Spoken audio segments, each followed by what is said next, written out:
What if I told you that that cookbook your grandmother kept in German, the one nobody in your family can read anymore, could be fully translated, explained, and used to cook dinner in your kitchen tonight? Now, Angela and I both have deep German roots. She was born and lived there for her first 30 years, and I spent 20 years in Munich after leaving Montana in the 60s. For years, we wondered about those old recipes, those family traditions locked away in a language we'd half forgotten. Then I discovered something that changed everything. In the next 15 minutes, I'm going to show you how we took a 120-year-old German cookbook, written entirely in German, and used a free AI tool to translate it into perfect English, generate an actual video explanation of 1905 German cooking culture, and walk away with an authentic recipe that we're using this Sunday. No translation software, no language degree, just NotebookLM, completely free, and about 20 minutes. So here's the kicker. This works with any language. That Italian cookbook gathering dust, your grandfather's French gardening journal, a Spanish family history that no one can read, the Swedish letters from your great-great-oma.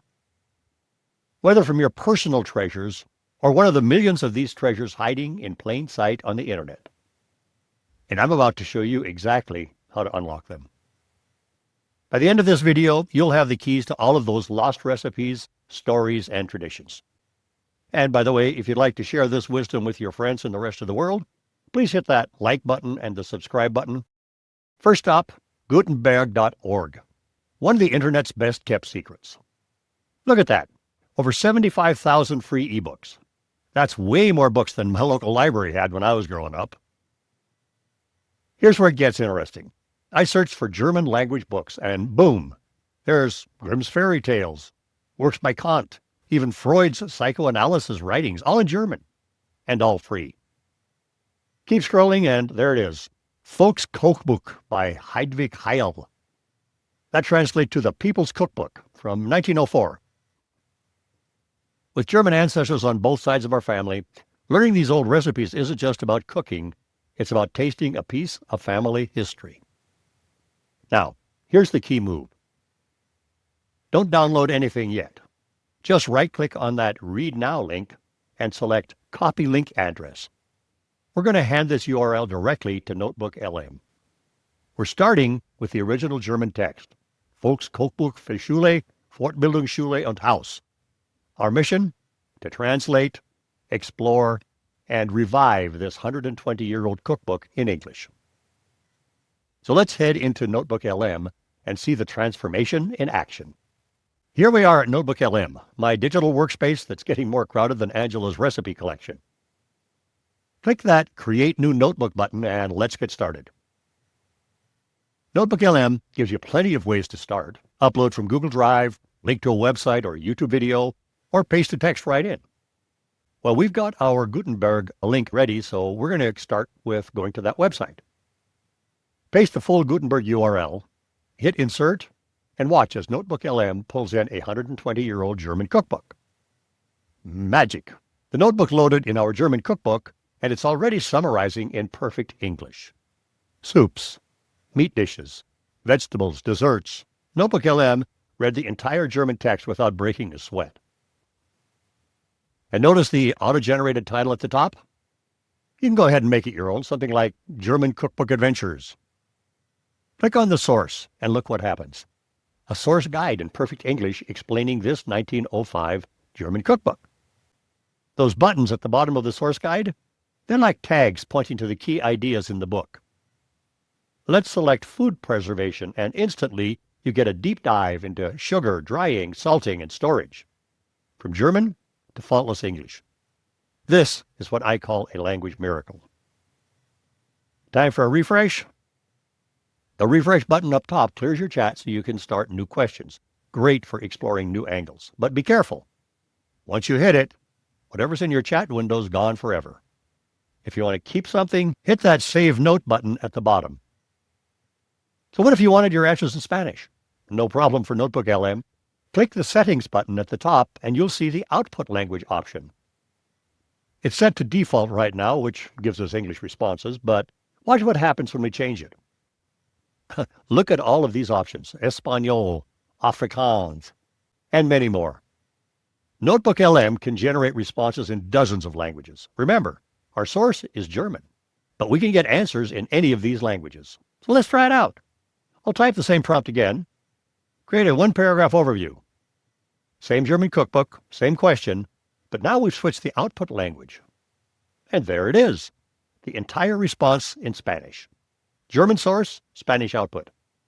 NotebookLM just read a 1905 German cookbook and explained it to me in Spanish. This is perfect for language learners, educators, or multilingual families. If I only knew Spanish, I could work with that. Back to good old English. Let's have some fun with a few questions. So, here's my prompt. Give me an overview of this cookbook. What time period is it from? What kinds of recipes does it include? Easy enough, except it would usually mean slugging through hundreds of pages of German. NotebookLM delivers, and not just a quick summary, but a rich, detailed answer complete with sources I can explore myself. It paints the full picture, the era this cookbook came from, and the kinds of recipes it holds. Everything from hearty meats and poultry to delicate fish dishes, crisp vegetables, fresh salads, even baking and preserving. It's like opening a window into another time. I got another fun question. What are 5 interesting recipes in this book that would surprise a modern American cook? Because this is where the real fun begins, I think. Asking AI to dig up the weird and wonderful details that make old cookbooks so fascinating. And wow, does it deliver. It pulls out some truly wild recipes. Beer cold bowl. Yes, a soup with beer as the base. Lungs hash is an organ meat that you rarely see today. And even pears and plums with bacon. The early 1900s German kitchen was a place of fearless flavor experiments, and I'm here for it. Let's take it a step deeper. I asked, what does this cookbook tell me about German home cooking in the early 1900s? We're moving beyond recipes now into culture, history, and really the rhythm of daily life more than a century ago. NotebookLM dives into the German text and paints a vivid picture of 1905 Germany, a world of bourgeois cuisine adapted for modest households, where every scrap mattered. It even highlights sections like the economic usefulness of meat fat and leftovers, a phrase that says so much about the times. Resourcefulness wasn't just practical, it was essential for survival. It also reveals the foundation of everyday cooking, the staple ingredients, the preservation methods, the household skills that defined life then. It's as if a cultural historian stepped out of the past to explain early 20th century German life. All drawn from a cookbook, instantly translated and alive again. The next feature I'm about to show you stopped me in my tracks. The first time I saw it, I actually said out loud, "You've got to be kidding me." Angela looked over, probably wondering if I'd finally lost it, talking to my computer again. But then I saw it, the video overview button, the crown jewel of NotebookLM. Let's watch what happens next. Because in just a few moments, NotebookLM is going to take this 120-year-old German cookbook and turn it into a full AI-generated explainer video. Not a slideshow, not a robotic voiceover, a real visual story.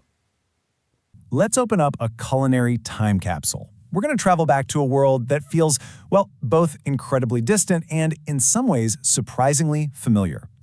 Thrifty tell you to buy more food. Just look at what they did with the most common leftover of all.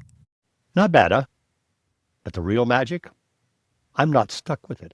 I can take control. I can tweak the focus. I can dive deeper into the topics I care about and turn it into something uniquely personal. Tap the little pencil, and suddenly you've got options. This is where I can fine-tune the video overview. I can choose the language. I can set the tone. And I can tell the AI what I really care about. Sure, it gives me some handy suggestions, but I've got something specific in mind. Create a 3-minute video overview focusing on German dinner recipes and their cultural significance. I'm after the hearty stuff, the dishes that shaped 1905 German home cooking. All right, let's hit generate and see what it cooks up. And here we go. Hearty German dinners, practicality and thrift. Have you ever wondered what a real family dinner was like, say, 100 years ago? You know, long before food blogs and delivery apps. Yeah, see, this wasn't just some random cookbook you'd pick up at a bookstore. It was actually created at the suggestion of an empress. It had a real social mission. It was meant to be an educational tool. But the real genius, the really clever part, was in how they made expensive things like meat last the entire week. So, you might have a big, beautiful pot roast for Sunday dinner, but those leftovers, oh no, they were not going to waste. They would be reborn as something called falschahaza, which means mock hare. This was more than just food history. It was a window into everyday life in 1905 Germany, pulled from a vintage cookbook we found on Project Gutenberg. Okay, now I'm getting serious. I actually want to cook one of these. So I ask, show me a traditional German recipe from this cookbook, something authentic but still doable today. And this is where NotebookLM steps in, part chef's assistant, part cultural translator, helping me turn history into dinner. And there it is, Rouladen, beef rouladen, a dish that's both humble and elegant, passed down through generations of German kitchens. NotebookLM begins with the original recipe, every ingredient listed in German, with gentle English translations in parentheses. Then it walks me through the preparation step by step. And just when I think I know it all, it surprises me. The recipe mentions a self-cooker. I had no idea they had those back then. Finally, it offers modern adaptations, little tweaks, to bring a taste of 1905 into today's kitchen. I asked for a traditional recipe, but you don't have to stop there. You can be as specific as you like. Just say something like, show me the recipe for Sauerbraten, or Kartoffelpuffer, or maybe a hearty German soup. Swap out the text in the parentheses with whatever dish you're curious about. Seriously, just talk to it like you would to a chef. Ask questions, get curious, improvise. NotebookLM handles the rest. And I'm not stopping there. Now I'm asking NotebookLM to adapt this recipe for a modern American kitchen. 3 specific questions. What modern appliances could make this easier? Any food safety concerns to update? How can we reduce the cooking time while keeping the authentic flavor? This is turning a 120-year-old German recipe into something I can actually make tonight. NotebookLM delivers a masterclass in culinary adaptation. Look at this table comparing original methods to modern appliances.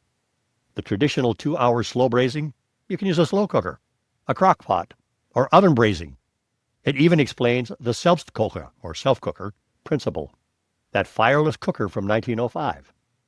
And it shows how modern appliances replicate the same gentle, consistent heat. Then it goes a step further, adding food safety updates for the modern kitchen, and clever ways to shorten cooking time without losing a hint of authenticity. A perfect bridge between past and present, guided by AI. All right, time to get serious. I asked NotebookLM for the final recipe, one I can bring to life in my kitchen tomorrow. I want the ingredient list in American measurements, the steps laid out one by one, prep and cook times, and a note on what makes it authentically German. Oh, and some serving suggestions too. Now basically I'm talking to it like I would to a chef who knows their stuff. Let's see what it comes up with. The final adapted recipe is perfect. A 3-column table, ingredient, adapted American measurement, and original German reference.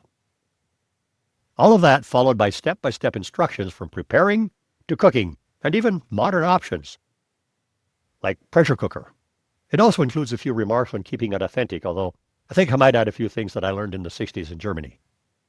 And NotebookLM doesn't stop at the main dish. It suggests authentic German side dishes.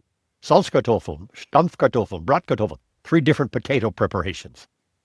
Rotkohl, which is red cabbage, or Weißkohl, which is white cabbage. Gurkensalat, that's cucumber salad. From a German cookbook written in 1905, we now have a complete, authentic German meal adapted for 2025 American kitchens. That Save to Note button? Definitely click it. After all this discovery, you don't want to lose your brand new masterpiece. From a dusty German cookbook written over a century ago to a perfectly adapted recipe I can cook tomorrow. This journey reminded me of something simple and beautiful. Technology doesn't replace tradition, it revives it. NotebookLM didn't just translate old words. It reconnected me to family, memory, and the smell of Sunday dinners that once filled a kitchen in my 1960s Germany. Now, what we've just created isn't a recipe, it's history. Rewritten, reimagined, and ready to be served again. And remember, you can do this with any language, any topic that matters to you. Spanish cookbook from your Mexican heritage, or the Italian gardening guide like your grandfather used, French family history. Project Gutenberg has over 75,000 free books in dozens of languages, and NotebookLM unlocks every one. So think about your own family heritage. Is there a language you wish you understood better? A document in someone's attic that no one can read. Go find it. Let NotebookLM be the bridge to your past. Now, if this inspired you, hit that like button and subscribe to AI for Us 50+. And by the way, drop a comment. What language would you want to explore? What old family recipe would you love to unlock? What's cooking in your household tonight? So thanks for joining this culinary time travel. Now go find your own piece of history and bring it back to life. I'll see you in the next video.